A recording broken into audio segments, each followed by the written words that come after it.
যাও উঠে গিয়ে গান গাও। I want to see you rock this stage. দেখতে চাই কেমন মঞ্চ কাঁপাও তুমি। শুভ্রের মেজাজ তখনও খিটখিটে। সে বিরক্ত নিয়ে চারপাশে হট্টগোল দেখছিল। সে শীতল গলায় জবাব দিল, ইচ্ছে করছে না। I am living right now. আমি বরং চলে যাই। বলেই শুভ্র ঘুরে যেতে নিলে হিয়াত খপ করে ওর হাতটা টেনে ধরল, এক প্রকার মিনতি করে বলল, আরে ব্রো, এটা কোনো কথা? তুমি একবার যাও, জাস্ট একটা গান বলো। It will make you feel better. দেখবে তোমার মনটা ফ্রেশ লাগবে।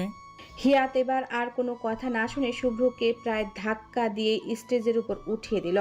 শুভ্রের মতো সুঠাম আর লম্বা একজন যুবককে মঞ্চে উঠতে দেখে ক্লাবের মেয়েরা হৈ হৈ করে উঠল। চারিদিকে হাততালির শব্দে কান পাতা দেয়। শুভ্র প্রথমে কিছুটা অপ্রস্তুত বোধ করলেও হঠাৎ ওর ভেতরে এক জেদ চেপে বসল। বুকের ভেতর জমে থাকা ৮ মাসের সেই হাহাকারগুলো যেন আজ চিৎকার করে বেরিয়ে আসতে চাইছে। শুভ্র পাশ থেকে একটা ইলেকট্রিক গিটার তুলে নিল। স্টাফটা কাঁধে ঝুলিয়ে নিয়ে সে একদম শান্ত হয়ে দাঁড়ালো। মাথার উপর স্পটলাইটগুলো লাল নীল হয়ে ওর চেহারায় বিস্তৃত হচ্ছে। শুভ্র একবার লম্বা দম নিয়ে চোখ দুটো বন্ধ করলো। পরক্ষণে গিটারের তারে আঙ্গুল ছোয়ালো সে। টুংটাং শব্দে গিটারের ঝংকার উঠতেই পুরো ক্লাব নিস্তব্ধ হয়ে গেল। শুভ্র তার সমস্ত রাগ আর অভিমান ঠেলে দিয়ে গিটার বাজাতে লাগলো। ওর আঙ্গুলের প্রতিটা ছোঁয়ায় যেন এক একটা না বলা যন্ত্রণার সুর বেজে উঠছে। স্পটলাইটের তীব্র আলো শুভ্রের সাদা শার্ট আর ঘামতে থাকা কপালে এসে বারবার আছড়ে পড়ছে। মঞ্চে দাঁড়িয়ে শুভ্র তখন এক রহস্যময় জাদুকর যে সুরের মায়ায় চারপাশকে পাথর করে দেওয়ার ক্ষমতা রাখল। শুভ্র চোখ দুটো বন্ধ করল। অন্ধকারের বুক চিরে হৃদির সেই অভিমানী মায়াবী হাসি মাখা মুখটা ভেসে উঠল। সেই চিরচেনা গাল বেয়ে পড়া পানি আর মিটমিটি হাসির এক অদ্ভুত মিশেল। শুভ্রের আঙ্গুলগুলো তখন গিটারের তারে এক উন্মাদনার ঝড় তুলছে। সে ধীরে কিন্তু নেশালো এক কণ্ঠে গাইতে শুরু করল। শুভ্র এবার গিটারের রিদমে এক বিশাল বিস্ফোরণ ঘটালো। স্টেজ জুড়ে ধোঁয়ার কুণ্ডলী আর লেজার লাইটের খেলা তখন চরমে। শুভ্র এবার সমস্ত বুক চিরে চিৎকার করে গেয়ে উঠল। শুভ্র এবার সপাটে চোখ খুলল। ওর সেই নেশাতুর আর বিধ্বসী চোখের চাহনিতে যেন এক মরণঘাতী আকর্ষণ। গিটার বাজাতে বাজাতে ও পুরো স্টেজ জুড়ে পায়চারি করতে লাগলো। ওর প্রতিটি স্টেপ, ওর চুলের অবিন্যস্ত ভাঁজ আর ঘামাচি ললাট দেখে ক্লাবের মেয়েরা কার্যত উন্মাদ হয়ে গেল। কেউ ভিডিও করছে, কেউ বা সুরের তালে পাগলের মতো নাচছে। হিয়াত নিচে দাঁড়িয়ে মনের সুখে শীষ বাজাচ্ছে আর ২ হাত তুলে নাচছে। শুভ্র আজ সত্যি সত্যি মঞ্চের রাজা হয়ে রাজত্ব করছে। He is literally rocking the stage. Shubhra স্টেজের কিনারায় এসে নিচু হলো। সামনের সারিতে থাকা পাগল প্রায় দর্শকদের দিকে তার তীক্ষ্ণ দৃষ্টি হেনে পুনরায় গেয়ে উঠল। শুভ্র এবার গিটারটা হাঁটুর উপর ঠেকিয়ে মাথাটা পিছনে হেলিয়ে সজোরে গেয়ে উঠল। সে আবারও চোখ বন্ধ করলো। মানসপটে ভেসে উঠল হৃদির সেই আকুলতা, সেই শেষ বিকেলের করুণ মিনতি। শুভ্রের সুর আবার আরও প্রগাঢ় আর রুক্ষ হয়ে উঠল। সে গিটারের রিদমে নিজের সবটুকু ঘৃণা আর ভালোবাসা মিশিয়ে দিয়ে গাইতে লাগল। শুভ্র আবারও ডান হাতটা আকাশের দিকে উঁচিয়ে গলার শির ফুলিয়ে চিৎকার করে গেয়ে উঠল। গানটা শেষ হতেই এক অদ্ভুত শূন্যতা ওকে গ্রাস করল। ৮ মাসের এক দীর্ঘ লড়াই যেন এই কয়েক মিনিটের গানে ওকে পুরোপুরি নিঃশেষ করে দিয়েছে। শুভ্রের শরীরটা হঠাৎ ছেড়ে দিল। সে ক্লান্তিতে আর মানসিক দহনে মঞ্চের মাঝখানেই ধপ করে হাঁটু গেড়ে বসে পড়ল। গিটারটা তার কোলের উপর আলগা হয়ে পড়ে রইল। পুরো ক্লাব তখন নিস্তব্ধ। কয়েক সেকেন্ড পর যেন সেখানে পারমাণবিক বিস্ফোরণ ঘটল। মেয়েরা চিল্লাচিল্লি আর হাততালিতে হল রুম ফাটিয়ে ফেলছে। কেউ কেউ স্টেজ লক্ষ্য করে হার্ট ইমোজি দেখাচ্ছে, কেউ বা পাগলের মতো শুভ্রের নামটা জেনে তার নাম ধরে চিৎকার করছে। কিন্তু শুভ্রের কানে তখন কোনো শব্দই পৌঁছাচ্ছে না। তার কানে তখন হৃদির সেই স্পষ্ট সুরে বলা শেষ কথাগুলো প্রতিধ্বনিত হচ্ছে। অনেকক্ষণ পর শুভ্র উঠে দাঁড়ালো। স্টেজ থেকে নামার আগে এক ঝাঁক বিদেশি তরুণী শুভ্রকে ঘিরে তুলল। ওদের চোখ মুখে তখন উন্মাদনা। মনে হচ্ছে এই মাত্র মঞ্চ থেকে কোনো গ্রিক গড নেমে এসেছে। সবার হাতে দামি স্মার্টফোন, ফ্ল্যাশ লাইটের ঝলকানিতে শুভ্রের চোখ ধাঁধিয়ে যাওয়ার অবস্থা। কিন্তু তার চেহারায় কোনো হেলদোল নেই, যেন সে এই জগতের বাহিরের কেউ। এক কুইতি তরুণী, পরনে গর্জিয়াস ওয়েস্টার্ন ড্রেস, ভিড় ঠেলে একদম শুভ্রের সামনে এসে দাঁড়ালো। তার দু চোখে মুগ্ধতা উপসে পড়ছে। সে শুভ্রের পথ আগলে ধরে ইংরেজিতে বলল, oh my god, you are so amazing. তোমার কণ্ঠে কি যেন একটা জাদু আছে।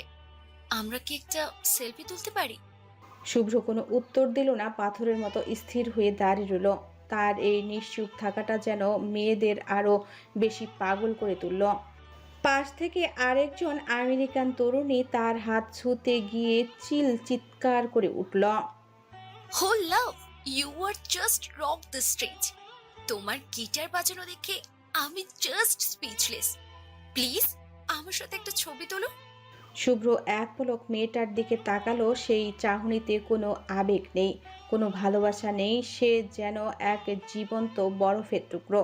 ও শীতল গলায় হিয়াদের দিকে তাকিয়ে শুধু একটা কথাই বলল, চলো হিয়াত, let's get out of here. আমার দম বন্ধ লাগছে।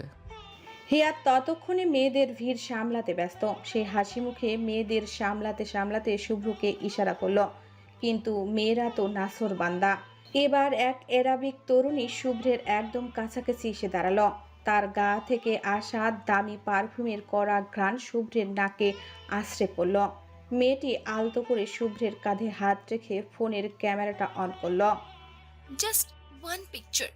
You are so handsome. তোমার নামটা কি জানা যাবে? শুভ্র এবার মেয়েটির হাতটা খুব শান্তভাবে নিজের কাঁধ থেকে সরিয়ে দিল। তার চোয়াল শক্ত হয়ে উঠল। ডার্ক সানগ্লাসের আড়ালে থাকা চোখ দুটিতে তখন বিরক্তির আভা। সে নিচু স্বরে বলল, sorry, I am not in the mood. রাস্তা ছাড়ুন। মেয়েরা যেন আকাশ থেকে পড়ল। কুয়েতের মতো জায়গায় এরকম একজন হট অ্যান্ড হ্যান্ডসাম ছেলে তাদের রিজেক্ট করছে, এটা যেন তাদের কল্পনার বাহিরে। এক তরুণী তো বলেই বসল, হেই, ডোন্ট বি সো রুড। আমরা তো শুধু একটা ছবিই চাচ্ছি। শুভ্র আর কারো কোনো কথা শুনল না। সে সোজা ভিড় ঠেলে দরজার দিকে হাঁটা দিল। পেছন থেকে ভেসে আসা মেয়েদের চিৎকার, শীষ আর ক্যামেরার ফ্ল্যাশ কোনো কিছুই ওকে থামাতে পারল না। ক্লাবের ওই চড়া আলো আর পারফিউমের গন্ধের চেয়ে তার কাছে এখন পারস্য উপসাগরের সেই নোনা বাতাস অনেক বেশি প্রিয়। কারণ ওই বাতাসের ওপারে কোথাও তার প্রাণের টান মিশে আছে। হিয়া দ্রুত শুভ্রের পিছু নিল। ক্লাবের বাইরে আসতেই তপ্ত রাতের হাওয়া শুভ্রের মুখে এসে লাগলো। সে একটা দীর্ঘশ্বাস ছাড়ল। পকেটে থাকা ফোনটা তখনও অন। শুভ্র জানতো না এই এক ফোন অন হওয়ায় ওর 8 মাসের শান্ত জীবনে এক বিশাল ঝড় নিয়ে আসতে চলছে। হিয়াত শুভ্রের কাঁধে হাত রেখে কিছুক্ষণ চুপ করে রইল। তারপর খুব শান্ত কিন্তু গম্ভীর গলায় বলল, ফিরে যাও তুমি। শুভ্র ভ্রু কুঁচকে তাকালো হিয়াদের দিকে। তার দৃষ্টিতে একরাশ প্রশ্ন। হিয়াদ দীর্ঘশ্বাস ফেলে পুনরায় আওড়ালো, চলে যাও। আর নিজেকে এইভাবে পাথরে মনোভূমি করে বন্দি করে রেখো না। পৃথিবীর সব কিছু থেকে নিজেকে আলাদা রাখলেও ভালোবাসা থেকে আলাদা থাকা বড্ড কষ্টকর রে ভাই। আমি তো অবাক, তুমি এতদিন থাকো কিভাবে। আমি হলে পাগল হয়ে যেতাম, জীবনেও পারতাম না। শুভ্র কোনো উত্তর দিল না। সে কেবল বুক চিরে একটা দীর্ঘশ্বাস টানল। ঠিক সেই মুহূর্তেই হঠাৎ শুভ্রের পকেটে থাকা ফোনটা সজোরে ভাইব্রেট করে বেজে উঠল। তোকে প্রাণের চেয়ে বড় বেশি ভালোবাসি। 8 মাস পর সেই চেনা সুরটা শুনে শুভ্রের বুকের ভেতরটা ধক করে উঠল। হিয়াত একটু ঝুঁকে এসে বলল, ওই যে কল এসেছে, দেখো কে কল দিয়েছে। শুভ্রের হাত দুটো সামান্য কাঁপছে। সে ধীর স্থিরভাবে পকেট থেকে ফোনটা বের করল। স্ক্রিনে ঈশার নামটা জলজল করছে। শুভ্র শুকনো ঢোক গিলল। এক অদ্ভুত অজানা ভয় যেন তার শির দ্বারা বেয়ে নেমে যাচ্ছে। সে কাঁপা কাঁপা হাতে কলটা রিসিভ করে কানে কাছে ধরল। ওপাশ থেকে ঈশানের কণ্ঠস্বর ভেসে এলো, খুব স্বাভাবিক কিন্তু কেমন যেন এক রহস্যময় গাম্ভীর্য মেশানো। তাহলে বস, ফোনটা অবশেষে খুলেই ফেললেন। You are really unpredictable. আপনি সত্যি বড্ড অদ্ভুত। মাঝে মধ্যে আমার মনে হয় আমি আপনাকে একদমই চিনি না। বড্ড রহস্যময় মনে হয় আপনাকে। শুভ্র নিজেকে সামলে নিয়ে সামান্য থিতু হয়ে বলল। কেমন আছো ঈশান? ঈশান একটু থেমে উত্তর দিল। ভালো, আপনি? শুভ্র কোনো উত্তর দিতে পারল না। তার নীরবতাই ঈশানকে সবটুকু বুঝিয়ে দিল। সে এবার গলার স্বর কিছুটা নিচু করে বলল। বস ফিরে আসেন, অনেক তো হলো, এবার ফিরে আসেন। শুভ্রের বুকের স্পন্দন এবার বেড়ে গেল। সে কিছুটা অস্থির হয়ে শুধাল। ঈশান, সব কিছু ঠিক আছে তো? ওপাশ থেকে ঈশানের আর কোনো উত্তর এলো না। ফোনের ওপাশের নিস্তব্ধতা যেন শুভ্রকে গিলে খেতে চাইছে। শুভ্র ফের ব্যাকুল হয়ে উঠল। কি হলো ঈশান, কথা বলছো না কেন? বাড়ির সবাই ঠিক আছে তো? কারো কিছু হয়েছে? হিয়াদের কথাগুলো শুভ্রের কানে ঢুকছিল কিনা জানা নেই, কিন্তু ঈশানের ওই নীরবতা তার রক্তচাপ বাড়িয়ে দিচ্ছিল। ঈশান তবুও কিছু বলল না। শুভ্র এবার সমস্ত ধৈর্য হারিয়ে চিৎকার করে উঠল। ঈশান, কথা বলো। Is everyone alright? সবাই ঠিক আছে তো? ঈশান এবার প্রায় কাঁপা কাঁপা কণ্ঠে জবাব দিল। তার গলার স্বর শুনে মনে হচ্ছে সে কোনো এক কঠিন সত্যের ভার বইতে পারছে না। সবাই ঠিক এবং একদম সুস্থ আছে, শুধু। শুভ্রের কপালে ঘাম জমে উঠেছে। সে দাঁতের দাঁত চেপে বলল। শুধু কি? স্পিক আউট ফার্স্ট, জলদি বলো। ঈশান ওপাশ থেকে তোতলাতে লাগলো। শুধু বস রিদি। হৃদি নামটা শোনা মাত্রই শুভ্র যেন আরো অস্থির হয়ে উঠল। তার বুকের ভেতরটা দুমড়ে মুচড়ে যাচ্ছে। সে আর্তনাদ করে বলল। ঈশান, টেল মি ফার্স্ট, কি হয়েছে? রিদি ঠিক আছে তো? ইজ শি ওকে? ঈশান এবার হঠাৎই চিৎকার করে কেঁদে ফেলার মতো গলায় বলল। না, ঠিক নেই। Riddhi got married. রিদির বিয়ে হয়ে গেছে বস, পারলে ফিরে আসুন। বলে ঈশান কলটা কেটে দিল। শুভ্রের হাত থেকে দামি স্মার্টফোনটা পাথরের মেঝেতে আছড়ে পড়ল। তার চারপাশের দুনিয়াটা যেন এক নিমিষে উল্টাপাল্টা হয়ে গেল। পুরো পৃথিবীটা মাথার উপর দিয়ে ভন ভন করে ঘুরে উঠল। সব কিছু যেন মুহূর্তের মধ্যে এক টুকরো কাচের মতো ভেঙে চুরমার হয়ে গেল। শুভ্রের কাছে প্রতিটি মুহূর্ত তখন এক একটি যুগের মতো মনে হচ্ছিল। It was like our living hell. Emergency flight book করে সে পাগলের মতো বাংলাদেশের উদ্দেশ্যে রওনা দিল। তার পুরো শরীর থরথর করে কাঁপছে। রাগে চোখ দুটো রক্তের মতো লাল হয়ে গেছে। শুভ্র নিজের মনকে বারবার বোঝাচ্ছে ঈশান নিশ্চয়ই তার সাথে কোনো সিক যোগ করেছে। তাকে দেশে ফিরে আনার জন্য হয়তো রিদি আর ঈশান মিলে এই চাল চেলেছে। শুভ্র কাঁপা কাঁপা হাতে ঈশানকে মেসেজ পাঠালো। এয়ারপোর্টে অপেক্ষা করো, আই অ্যাম কামিং। দীর্ঘ এক যন্ত্রণাময় যাত্রার পর সকাল সকাল ফ্লাইট বাংলাদেশে অবতরণ করল। শুভ্র ভিড় ঠেলে পাগলের মতো দৌড়ে বিমান থেকে নামল। তার ভেতরে তখন এক প্রলয় চলছে।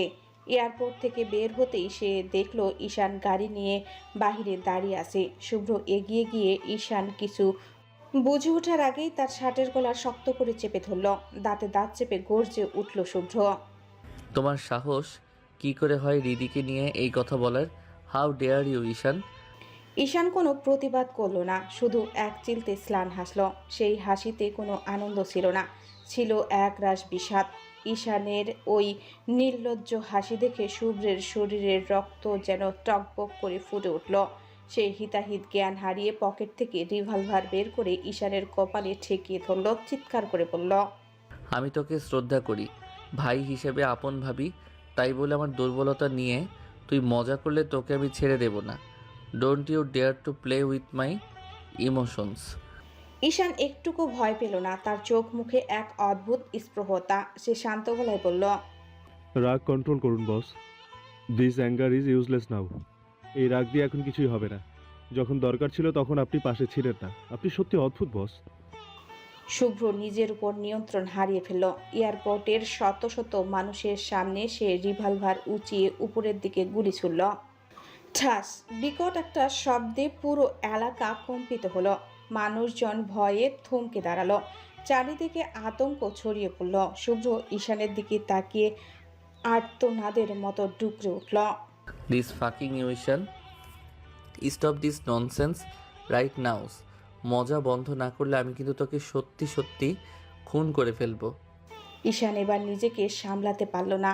এতক্ষণ সে সম্মান আর ধৈর্য ধরে রেখেছিল, তা যেন মুহূর্তেই ধুলোয় মিশে গেল। সে পাল্টা শুভ্রের কলার শক্ত করে চেপে ধরে দাঁতে দাঁত চেপে বলল, তোর সাথে মজা করতে আমার বইই গেছে। বিশ্বাস না হলে যা, তুই এই দুনিয়া থেকে, এই মহাবিশ্বের কোথাও আর হৃদিকে খুঁজে পাবি না। হৃদিকে হারিয়েছিস তুই, চিরতরে হারিয়েছিস। You have lost her forever. ফেলে রেখে গিয়েছিলি না মেয়েটাকে, একা একা কাঁদিয়েছিলি। এবার বুঝবি তুই হারানো যন্ত্রণা কতটা কষ্টকর হয়। Now you will feel the real pain. ঈশানের এমন সাহসী কথা শুনে শুভ্র হিতাহিত জ্ঞান হারিয়ে ফেলল। তার ভেতরে তখন এক পাগলাটে দানব জেগে উঠেছে। সে সজোরে ঈশানের নাক বরাবর এক ঘুষি বসালো। ঈশান কয়েক ফুট দূরে ছিটকে গিয়ে পড়ল, কিন্তু শুভ্রের রাগ তাতেও শান্ত হলো না। সে পুনরায় তেড়ে গিয়ে ঈশানের কলার চেপে ধরে টেনে তুলল এবং দ্বিতীয় ঘুষিটা মেরে গর্জে ফেটে পড়ল। কুত্তার বাচ্চা, কি বললি তুই? আমি হৃদিকে হারিয়ে ফেলেছি। শুনে রাখ, হৃদি শুধু আমার। হৃদি বিলংস অনলি টু মি। এই শহর ধ্বংস করে দেব আমি যদি হৃদি আমার না হয়। হৃদির অস্তিত্বে শুধু এই সাইফান শুভ্র চৌধুরীর নাম বয়ে বেড়াবে। আমার কাছ থেকে হৃদিকে কেড়ে নেওয়ার কারো বাপের পোড়ার বুকের পাটা নেই। No one can take her away from me. ঈশানের নাক দিয়ে তখন গলগল করে রক্ত ঝরছে। ঠোঁটের কোণে জমাট বাঁধা রক্ত দিয়ে সে এক বিষাক্ত তাচ্ছিলের হাসি হাসল। মাটির দিকে তাকিয়ে ভাঙ্গা গলায় বলল, অলরেডি নিয়ে নিছে। দে হ্যাভ অলরেডি টেকেন হার। তুই শুধু তোর ইগো নিয়ে পড়ে থাক শুভ্র, তোর হৃদি এখন অন্য কারো। শুভ্রের কলিজাটা যেন ছিঁড়ে ফেটে যাচ্ছে। সে ঈশানকে সজোরে ধাক্কা দিয়ে দূরে সরিয়ে দিয়ে আর্তনাদের মতো চিৎকার করে বলল, কেন মজা করছিস এইভাবে? কেন? Why are you hurting me like this? কেন আমার দুর্বলতা নিয়ে বারবার আঘাত করিস তুই? ঈশান এবার পুরোপুরি শান্ত হয়ে এলো। সে হাত দিয়ে নাকের রক্ত মুছে নিয়ে স্থির দৃষ্টিতে শুভ্রের দিকে তাকালো। তার কণ্ঠে এবার কোনো রাগ নেই, আছে শুধু একরাশ করুণা। সে বলল, আমি কোনো মজা করছি না boss. I am dead serious. হৃদির বিয়ে হয়ে গেছে। আপনি দেশ ছেড়ে চলে যাওয়ার পর এখানে অনেক কিছু ঘটে গেছে যা আপনি জানেন না। শুভ্র দু কানে হাত দিয়ে চিৎকার করে উঠল। তার মস্তিষ্ক এই সত্যটা গ্রহণ করতে অস্বীকার করছে। না না, আমি বিশ্বাস করি না। এভরিথিং ইজ এ লাই। সব মিথ্যা। হৃদি শুধু আমার, সে আমার স্ত্রী। তুমি সব মিথ্যা বলছো ঈশান, সব মিথ্যা। শুভ্র আর এক মুহূর্ত সেখানে দাঁড়ালো না। সে পাগলের মতো ছুটে গিয়ে গাড়িতে উঠল। স্টার্ট দিয়েই সে এক্সক্লালেটরিতে সজোরে চাপ দিল। গাড়ির স্পিড মিটারের কাঁটা যেন মুহূর্তেই আকাশ ছুঁতে চাইল। সে উন্মাদের মতো ছুটল হৃদিদের বাড়ির দিকে। রাস্তার ট্রাফিক আইন সিগন্যাল কিছুই তার চোখে পড়ছে না। গাড়িটি যতই দ্রুত চলছে, যে আশেপাশের চালকরা ভয়ে গাড়ি সাইড করে দিচ্ছে। কেউ কেউ চিৎকার করে বলছে, এই ছেলের কি নিজের জীবনের মায়া নেই? শুভ্রের সত্যি নিজের জীবনের আর কোনো ভয় নেই। He has nothing to lose now. সে এখন এক উন্মাদ প্রেমিক, এক বিধ্বংসী সত্তা যে তার প্রেয়সীর জন্য গোটা শহর জ্বালিয়ে দিতে পারে। তার চোখে তখন শুধু হৃদির মুখটা ভাসছে আর কানে বাজছে ঈশানের সেই বিষাক্ত কথাগুলো। স্টার্টিং হুইলটা সে এমনভাবে চেপে ধরেছে যে তার হাতের শিরাগুলো নীল হয়ে ফুলে উঠেছে। মিনিট বিশেকের মধ্যে গাড়ি সোজা হৃদিদের বাসার সামনে এসে থামল। ব্রেকের সজোরে চাপে টায়ারের ঘর্ষণে রাস্তার বুক চিরে এক বিকট শব্দ হলো। শুভ্র হিতাহিত জ্ঞান হারিয়ে গাড়ি থেকে নামলো ঝড়ের বেগে। তার হাতের ধাক্কায় গাড়ির দরজাটা প্রচণ্ড শব্দে বন্ধ হলো। সে টলমল পায়ে বাসার মেন দরজার সামনে গিয়ে দাঁড়ালো। তার আঙ্গুলগুলো থরথর করে কাঁপছে। সেই কাঁপা হাতেই সে পাগলের মতো কলিং বেল বাজাতে লাগলো। সেখানে প্রতিটি সেকেন্ড যেন তার কাছে এক একটি অন্তর্কাল। দরজা খুলতেই দেরি হচ্ছে দেখে শুভ্র তার হিতাহিত জ্ঞান পুরোপুরি হারিয়ে ফেলল। তার ভেতরের তপ্ত রক্ত তখন টকবক করে ফুটছে। সে সজোরে দরজায় লাথি মারতে শুরু করলো। কয়েকটা প্রচণ্ড আঘাতের পর এক বিকট শব্দে কাঠের দরজাটা ভেঙে চৌচির হয়ে গেল। শুভ্র ঝড়ের বেগে হলরুমের মাঝখানে গিয়ে দাঁড়ালো এবং নিজের গলার সমস্ত জোর দিয়ে চিৎকার করে উঠল। Ridi, where are you Ridi? এই রিদি, কই তুই? আমার সাথে মজা নিস? Stop this shout right now. খালি একবার সামনে আয়, তোর সব মজা আমি বের করব। শুভ্রের গলার আওয়াজ পুরো নিস্তব্ধ বাড়িতে প্রতিধ্বনিত হতে লাগলো। তার বুকের ভেতরটা তখন ধক ধক করে জ্বলছে, চোখ দুটো আগুনের গোলার মতো লাল। সে পাগলের মতো চারিদিকে তাকাচ্ছে। হৃদির একটা ছোঁয়া বা তার কণ্ঠস্বর শোনার জন্য সে এখন মরিয়া। বাইরে আয় Ridi, I know you are here. লুকিয়ে থাকিস না রিদি, বাইরে আয়। ইমন সিঁড়ি দিয়ে ধীর পায়ে নেমে এলো। শুভ্রকে হঠাৎ এই বিধ্বস্ত অবস্থায় দেখে সে কিছুটা থতমত খেয়ে গেল। অস্পষ্ট সুরে বলল, ভাইয়া তুমি? শুভ্র কোনো উত্তর দিল না। সে রাগে ফুঁসছে, তার বুকটা হাঁপড়ের মতো ওঠানামা করছে। সে পাগলের মতো হৃদির নাম ধরে চিৎকার করে ডাকতে থাকলো। শুভ্রের চিৎকারে রাবেয়া ইহসানের ঘুম ভেঙে গেল। তিনি রুম থেকে বের হয়ে শুভ্রকে দেখে আঁতকে উঠলেন, কিন্তু পরক্ষণেই নিজেকে সামলে নিয়ে মুখটা কঠিন করলেন, শীতল গলায় বললেন, কি হয়েছে? কোত্থেকে হঠাৎ করে এসে ষাঁড়ের মতো এমন চিল্লাচ্ছিস কেন? শুভ্র তপ্ত চোখে ফুপির দিকে তাকালো। তার গলার শিরাগুলো ফুলে উঠেছে। সে চিৎকার করে বলল, ফুপি, রিদিকে বের হতে বলো, না হলে আমি ওকে মেরে ফেলবো আর আমিও মরবো। আই অ্যাম গোয়িং ক্রেজি ফুপি, জাস্ট কল হার। রাবেয়া ইহসান এবার তাচ্ছিলের হাসি হাসলেন, গম্ভীর গলায় বললেন, রিদি তোর কে হয় যে তাকে আমি বের করে দেব? তাছাড়া রিদিকে কোথায় পাবি তুই? রিদির তো বিয়ে হয়ে গেছে, জানিস না তুই? অবশ্য জানবিই বা কিভাবে? ফোন টোন বন্ধ করে তো লাপাত্তা ছিলি। শুভ্রের ধৈর্যের বাঁধ এবার ভেঙে গেল। সে রাগে অন্ধ হয়ে টেবিলের উপর থাকা ফুলদানিটা তুলে সজোরে আছাড় মারল। কাচের ঝনঝনানি শব্দের সাথে সে গগন বিদারী চিৎকার করে উঠল, বিয়ে বিয়ে বাল বিয়ে, রিদিকে বের করো। মেজাজ খারাপ করো না আমার ফুপি। I will destroy everything if you don't bring her out. Ibon এবার ভয়ার্থ গলায় বলল, আপু তো বাড়িতে নেই ভাইয়া, আপু তো দুলাভাইয়ের সাথে আছে এখন। শুভ্র এবার নিজের কান চেপে ধরল। তার মনে হচ্ছে মাথাটা এখনই ফেটে যাবে। সে আর্তনাদ করে বলল, আহ, স্টপ দিস। বন্ধ করবি তোরা এসব মজা? ভালোই ভালোই বলছি, আমার রিদিকে আমার সামনে এনে দে। শুভ্রের এমন পাগলামির খবর পেয়ে সোহান চৌধুরী, সাহেরা চৌধুরী, শুভ্রা এবং ঈশানও সেখানে হাজির হলো। কিছুক্ষণের মধ্যেই ইকবাল এহসানও খবর পেয়ে হন্তদন্ত হয়ে বাড়িতে আসলেন। হলরুমের বিধ্বস্ত অবস্থা আর শুভ্রের উন্মাদনা দেখে সবাই স্থগিত। শুভ্রের এমন হিতাহিত জ্ঞানহীন রাগ দেখে সোহান চৌধুরী চিৎকার করে উঠলেন, কি হয়েছে তোর? এমন করছিস কেন? শুভ্র তপ্ত চোখে সবার দিকে তাকিয়ে আর্তনাদ করে বলল, ওরা মজা কেন করে আমার সাথে? রিদির বিয়ে হয়ে গেছে মানে? This is not a joke. এসব কোন ধরনের মজা? সোহান চৌধুরী কঠোর গলায় বললেন, তোর সাথে কোনো কারণে মজা করতে যাব? তুই কি সবার বিয়ে রাখিস যে সবাই তোর সাথে মজা করবে? যা সত্যি তাই বলেছে ওরা। শুভ্র এবার গলার সমস্ত জোর দিয়ে চিৎকার করে উঠল, রিদির বিয়ে হয় কি করে? She is my wife. Ridi আমার স্ত্রী। ওকে আমি 3 কবুল বলে বিয়ে করেছি। আপনারা সবাই মিলে মজা করছেন। ভালোই ভালোই বলছি, স্টপ দিস ননসেন্স। মজা না করে আমার রিদিকে এনে দেন। ইকবাল এহসান এগিয়ে এসে শান্ত করার চেষ্টা করে বললেন, শুভ্র, দেখো তুমি আমার সম্বন্ধীর ছেলে, তোমাকে আমি নিজের ছেলের মতোই দেখি। কিন্তু বাবা, এমন পাগলামি করো না। রিদিমা আমার অনেক সুখে আছে। তোমার এসব পাগলামির খবর ওর শ্বশুরবাড়ির লোক জানাজানি হলে ওর সংসারে ঝামেলা লাগবে। শ্বশুরবাড়ি শব্দটা শোনা মাত্রই শুভ্রের ধৈর্যের বাঁধ পুরোপুরি ভেঙে গেল। তার ভেতরের পুরুষটা যেন এবার খাঁচা ভেঙে বেরিয়ে আসতে চাইছে।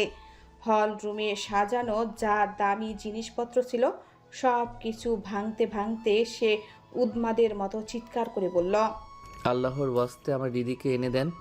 Just bring her to me, না হলে আমি সব কিছু জ্বালিয়ে দিব। I will burn everything down. শেষ করে দিব সব কিছু। শুভ্রের এমন বিধ্বস্ত রূপ দেখে ঈশান আর চুপ করে থাকতে পারল না। সে দ্রুত এগিয়ে এসে শুভ্রের হাত ধরার চেষ্টা করে বলল, বস, আপনি শান্ত হন, পাগলামি করবেন না, আগে সব কিছু শুনুন। শুভ্র ঈশানের কথা কানেই তুলল না। তার সামনে হলরুমে থাকা বিশাল বড় এলইডি টিভিটা ছিল। সেটা দু হাতে তুলে নিয়ে সজোরে মেঝেতে আছাড় মারল। বিকট এক শব্দে কাঁচ আর প্লাস্টিক চারিদিকে ছিটকে পড়ল। সেই শব্দে উপস্থিত সবাই ভয়ে কান চেপে ধরল। শুভ্র উন্মাদের মতো চিৎকার করে উঠল। আমার মাথা পুরোপুরি খারাপ হওয়ার আগে আমার দিদিকে এনে দেন বলছি। সোহান চৌধুরী ছেলের এমন বেয়াদবি আর উদ্যোক্ত দেখে রাগে ফেটে পড়লেন। তিনি কঠোর গলায় বললেন, না এনে দিলে কি করবি? মেরে ফেলবি আমাদের? শুভ্র এবার হঠাৎ নিস্তেজ হয়ে পড়ল। বাবার দিকে তাকিয়ে আর্তি জানালো, আব্বু please, I can take this anymore. আমি নিতে পারছি না আব্বু, প্লিজ সবাই এই জঘন্য মজাটা বন্ধ করেন। আমার রিদিকে এনে দেন। যদি কোনো সমস্যা হয়ে থাকে তবে আমি রিদিকে নিয়ে অনেক দূরে চলে যাব। I will go far away with her, কিন্তু প্লিজ আমার রিদিকে এনে দেন। শুভ্রের এমন করুণ আরতি দেখে সেখানে উপস্থিত সবার কলিজা যেন কেঁপে উঠল। শুভ্রা এবার আর চোখে পানি ধরে রাখতে পারল না। সে প্রায় কেঁদে উঠা গলায় বলল, ভাইয়া, তোমার সাথে কেউ কোনো মজা করছে না। সত্যি রীতির বিয়ে হয়ে গেছে। তুমি চলে যাওয়ার পর এখানে অনেক কিছু ঘটে গেছে যা তুমি জানো না। তখন শুভ্র পাগলের মতো ঘর ভর্তি মানুষের দিকে তাকিয়ে আর্তনাদ করছে। তার দু চোখে রক্তবর্ণ হাহাকার, কণ্ঠে এক তীব্র অবিশ্বাস। সে চিৎকার করে বলতে লাগলো, রিদির বিয়ে কিভাবে হয়? ও আমার স্ত্রী। একজনের স্ত্রী থাকা অবস্থায় ওর আবার বিয়ে কিভাবে সম্ভব? দয়া করে সবাই এই তামাশা বন্ধ করো। শুধু বলো রিদি কোথায় আছে। Just tell me where is she. Sohan Chowdhury পাথরের মতো মুখ করে দাঁড়িয়েছিলেন। ছেলের এই হিতাহিত জ্ঞান শূন্য অবস্থা দেখে তিনি খুব শান্ত কিন্তু বিষাক্ত গলায় বললেন, কে বলেছে দিদি এখন তোর স্ত্রী? শুভ্র যেন আকাশ থেকে পড়ল। তার পায়ের নিচের মাটি সরে যাচ্ছে। সে তোতলাতে তোতলাতে বলল, মানে মানে কি বলতে চাইছেন আপনি?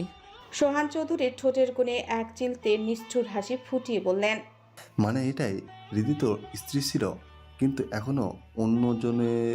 পুরো বাক্যটা শেষ করার আগে শুভ্র আতঙ্কে আর যন্ত্রণায় চিৎকার করে উঠল। সে নিজের কানে হাত চাপা দিয়ে উন্মাদের মতো মাথা নাড়তে নাড়তে বলল, আব্বু প্লিজ, আমার কসম লাগে আপনারা এসব মিথ্যে কথা বন্ধ করেন। Just stop it. Sohan Chowdhury আর কথা বাড়ালেন না। তার চোখের ইশারা বুঝতেই রাবেয়া এহসান এক সেকেন্ডও সময় লাগলো না। তিনি দ্রুত নিজের রুমে চলে গেলেন এবং কিছুক্ষণ পরই হাতে একটা সাদা খাম আর কিছু কাগজ নিয়ে বেরিয়ে এলেন। কাগজগুলো তিনি সোহান চৌধুরীর হাতে তুলে দিলেন। সোহান চৌধুরী সেই কাগজগুলো শুভ্রের মুখের সামনে মেলে ধরলেন। শুভ্রের চোখের সামনে তখন পৃথিবীটা দুলছে। সোহান চৌধুরী খুব নিষ্প্রাহ গলায় বললেন, বিয়ে যেমন করে যায় তেমন ডিভোর্সও দেওয়া যায়। নে এটা ধর, আর সব কিছু পুরো ভালো ছেলের মতো এখানে একটা সই করে দেয়। শুভ্রের হাত দুটো থরথর করে কাঁপছে। সে অবিশ্বাসের দৃষ্টিতে কাগজটা হাতে নিয়ে মেলে ধরল। কাগজের প্রতিটি অক্ষর যেন এক একটা বিষাক্ত তীরের মতো তার চোখের মণি বিদ্ধ করছে। বিচ্ছেদের লম্বা কাহিনীর শেষে একটা বিশেষ লাইন শুভ্রের বুকের ঠিক মাঝখানে ধারালো ছুরির মতো বিঁধল, যেখানে লেখা আছে, আমি তাসনিম হৃদি এই সম্পর্ক থেকে স্বেচ্ছায় বেরিয়ে আসছি। আমি আমার স্বামী সাইফান শুভ্র চৌধুরীকে ডিভোর্স দিলাম। কাগজের নিচে হৃদির সেই চিরচেনা সইটা আজ যেন বিদ্রুপ করে জ্বলজ্বল করছে। শুভ্রের পায়ের তলা থেকে পৃথিবীটা সরে গেল। সেই মুহূর্তেই ধপ করে মেঝের উপর বসে পড়ল।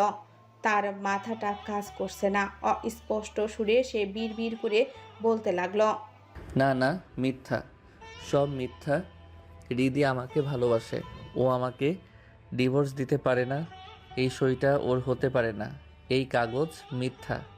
পরক্ষণে শুভ্রের ভেতরের ভয়াবহ অগ্নিকাণ্ডের মতো জ্বলে উঠল। উন্মাদের মতো হাতের ডিভোর্স পেপারটা খামচে ধরে কুচি কুচি করে ছিঁড়ে বাতাসে উড়িয়ে দিল। তার শরীর কাঁপছে প্রচণ্ড ক্রোধ আর অপমানে। দেওয়ালে টানানো ছবিগুলো সে এক ঝটকায় টেনে খুলে মেঝেতে আছাড় মারল। কাঁচ ভাঙার সেই সন্ধন শব্দকে ছাপিয়ে শুভ্রের গলার গর্জন পুরো বাড়ি থরথর করে কাঁপিয়ে তুলল। সে পৈশাচিক স্বরে চিৎকার করে বলতে লাগলো, এই পৃথিবীতে রিদি যদি আমার না হয় তবে অন্য কোনো পুরুষের হওয়ার সাধ্য ওর নেই। যদি সত্যি ও অন্য কারো হয়ে যায় তবে আমি নিজের হাতে ওর জান কবজ করব। তারপর ওর লাশের উপর শুয়ে নিজেকেও শেষ করে দিব। শুভ্র এক ঘায়াল বাঘের মতো ঘরের জিনিসপত্র ভাঙচুর করতে করতে আরও উগ্র হয়ে উঠল। তার কণ্ঠস্বর তখন এক মহাধ্বংসের সুর।